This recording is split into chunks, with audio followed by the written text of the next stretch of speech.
Give it up for Corn and Odessa, everybody, and all the awesome storytellers you've heard here tonight. I'm really glad the only children in the audience just left. Because if you know me, you know me. My name is Patrick Cunningham, and in 1997 I was in a punk rock band called John Q. Public and the Punk Functions. We lived in New Jersey. Punk rock is different now. I noticed there's a few people under 30 here, and I'm not trying to sound like an old man, but like, Machine Gun Kelly is fine. It's fine. But punk rock used to be very different. Yeah, man. We were in a gang. Punk rock was a series of fiefdoms, and we were one of those fiefdoms. It was myself on vocals. That's right, I had this voice then. Yeah. My buddy Nate on bass, my buddy John on drums, and my first love, who oddly enough was named Rachel, on guitar. And as I mentioned, we were in a gang. You see, New Jersey in 1997 had I'm trying to think of a delicate way to put it. We had a neo-Nazi problem. It was a lot like 2022 America.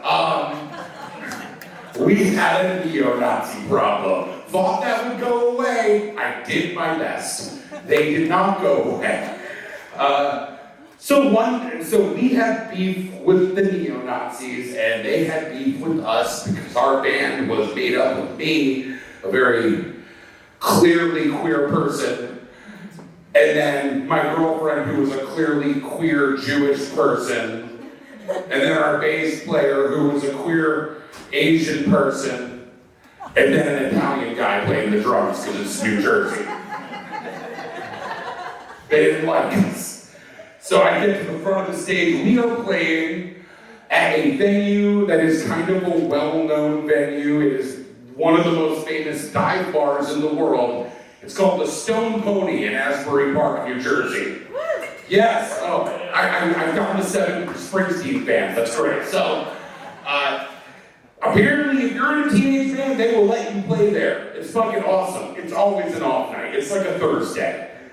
Or a second Tuesday. So, I am doing my best punk rock pose, and I'm at the front of the stage, and we're covering a song called Room Without a Window by Operation Ivy.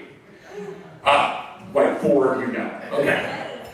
And I start going, I say, the position being taken is not to be mistaken for attended education or righteous accusation, only a description, just an observation of the pitiful condition of our degeneration. And in that moment, a lot of things happened.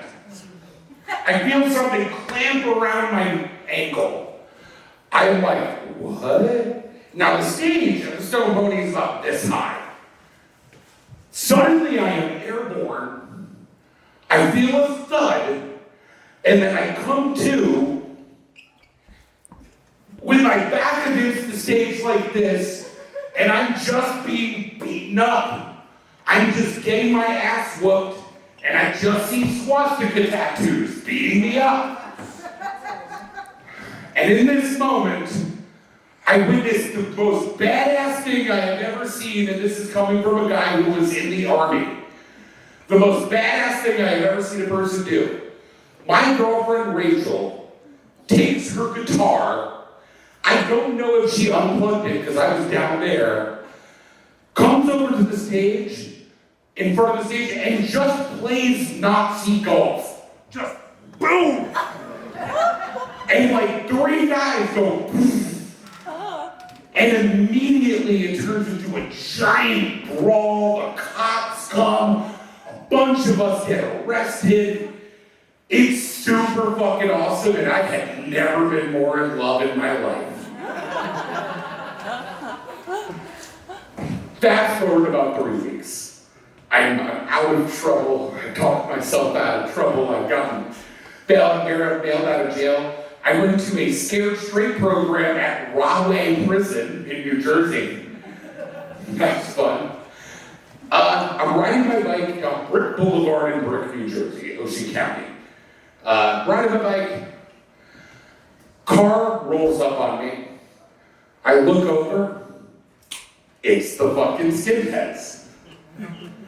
And I'm on my bike, they're in a car. I'm on the shoulder where you ride a bike. And I'm like, oh shit, what do I do? So I decide, oh, you know what? I'm on a bike, I'm more maneuverable.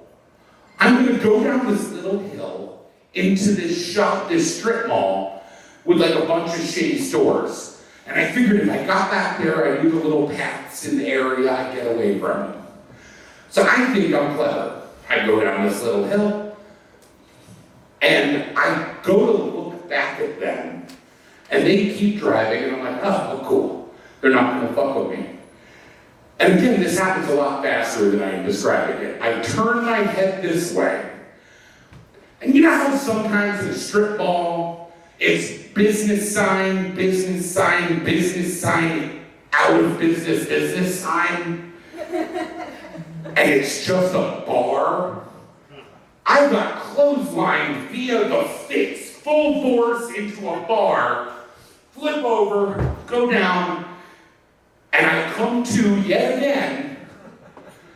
And this time there's just blood. So much blood. And I go like this, and I feel a floppy thing. And I touch my tongue.